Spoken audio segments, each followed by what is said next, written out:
What's up, everybody? Welcome back to another WandaVision recap and review. Today, I'm talking about episode 5. I am going into full spoilers, but I'm not going so much into the recap part. This is going to be more on the review side.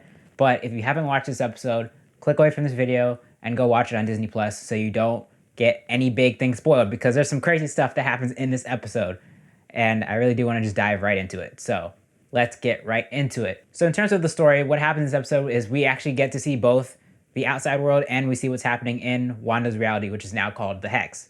So within the Hex, things kind of start to fall apart. The facade kind of starts to break apart, and Vision, of all people, starts to notice that things are very much off in this reality. The babies start growing by themselves. They go from babies to little kids to 10-year-olds in like a day, which is insane. And they basically can age themselves up at will. And then he also talks to Norm and is able to use his powers to break the mind control, and then he freaks out. Norm freaks out. I forgot what his real name is. They said it in episode 4, but I just don't remember it. And he freaks out, like, where's my phone? Where's my sister? I have to call my sister. She's taking care of our dad or mom, something like that.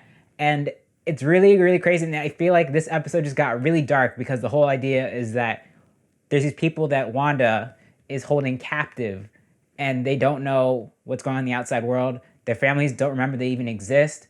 They're trapped in this reality, and they have no way of getting out. And a lot of people, multiple characters in this episode, talk about how while they're in this hex. And the thing is, I'm not 100% convinced it's Wanda, and I'll get into that later. But at this point, though, you do see the extent of her powers. So ultimately, we see Vision confront Wanda finally about what's going on. He really is like, what is this? Why are we here? Why can't we go outside?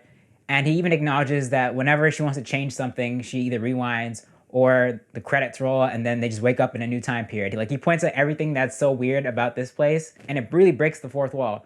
And another fourth wall breaking moment is when Agnes comes to help with the babies, and she just stops and says, should we run that back again? Should we do that again? And everybody just kind of stops. And Vision's like, what is going on? And he even confronts Wanda about that too.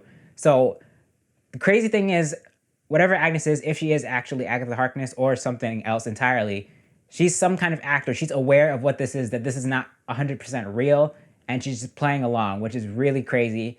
And of course, it really shows that she has a bigger role in all of this. She's also there when the twins lose their dog, who one of my friends pointed out, it seems like the dog could possibly have been trying to kill itself, because you first see it almost get electrocuted, and then later it eats some poisonous plants and dies. But it seemed like the dog almost didn't want to be there, right? But Agnes finds this dead dog, and then the twins see it, and in their grief, they want to just age up and forget about it, but want to convince them not to do it. And they say out loud that, but Mom, you have the power to bring it back. You can resurrect it. And Agnes is like, oh, really? So I don't know if Agnes knew about that yet, but I guess she's starting to see the extent of Wanda's powers as time goes on. Like, she's aware of what she can do, but she's not fully aware of what's possible with Wanda's reality warping powers. Now, in the outside world, we see Sword planning how they're going to deal with this whole Wanda situation. Hayward is convinced that Wanda's an enemy, but Monica, Darcy, and Jimmy Woo are trying to convince him that she's not a bad guy. She was a hero. She almost beat Thanos. She saved the world multiple times, but Hayward's like, nah, we got to get rid of this girl now. So he tries to send in a drone after her, and they trick the system by sending in a drone from the 80s, because they figure out that things that belong to that respective time period are allowed to pass into the Hex. But also, we notice that some stuff that comes out of the Hex retains its form, like Geraldine/Monica's clothes. It was a Kevlar suit when she went in, so when it came back out, it still looked like it was from the 70s, but it retained its bulletproof properties, which is very interesting and makes me wonder, does that mean if Vision comes out of this reality, he's going to be alive again? Because we also find out that Wanda broke into Sword to steal his body, which, by the way, if you look really closely, it looks like it's kind of ripped into pieces, so maybe they were experimenting on it, but even still, it's kind of weird, and it explains why he looked dead in the last episode, because she's probably reanimating his dead corpse, which makes it way more messed up. Like, this episode really shows how dark this series could get if things continue like this. So they try to send in this drone to take out Wanda, and of course she's not having it. You see her come out of the Hex and warn Hayward, like, you guys better stay. This is your only warning. She turns all the guns on him, like they have a bunch of soldiers there, and she uses mind control to make them turn the guns on Hayward. So it makes me think that they already have some kind of beef. But then Monica is trying to be on her side, trying to help her, but she's also not having it. And I think she was about to, like, toss her again when she saw her, and she said, you're still here? This was a really scary scene and did make it feel like Wanda is kind of becoming a villain, but again, I'm not fully convinced it's only her. Because later in the episode, while Vision is confronting her and they almost get in a fight, like actually flying in the sky, she then sits down with him and says, I don't know, I'm not doing all of this. It's not me. I don't know why this is happening. It feels like there is this external force influencing her at the very least, maybe not fully controlling her, but influencing her. So for example, when she went out to warn Sword, she did not really feel like herself. And that's when I feel like the external force was kind of at play there. But in the reality, when you see her talking to Vision, I feel like that was the real her coming out.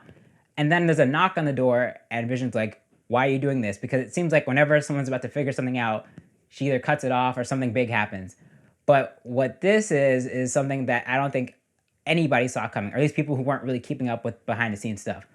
But she opens the door and it's her brother Pietro. But the big twist here is it's not Aaron Taylor Johnson. It's Evan Peters from the X-Men version, the X-Men Quicksilver from the Fox universe, which absolutely blew my mind when I watched that. I was like, are you serious? My jaw dropped. The only other moment in TV recently that's made me this shocked was seeing in Crisis on Infinite Earths, spoiler alert, when the two Flashes met each other, the movie Flash and the TV Flash. Caught me off guard completely, but it was so amazing to see, and this is in that same vein, which really raises the bar of what this show can be, and I feel like this is going to be how they bring in that side of Marvel into this. It may not be all the people, it may not be all the actors that come back, but I definitely think there are places where some of them can fit in. So this is really exciting for the future of the MCU. I was absolutely blown away, and I think this was another great episode. Now, I know I didn't get fully into detail, but let me know what you think down in the comments. Did you really like this episode? Did you like it better than the last episode? How do you feel about where the season is going? Let me know all of that down in the comments. Also, don't forget to like this video, share it, and subscribe. Thanks for watching. I will see you in the next one.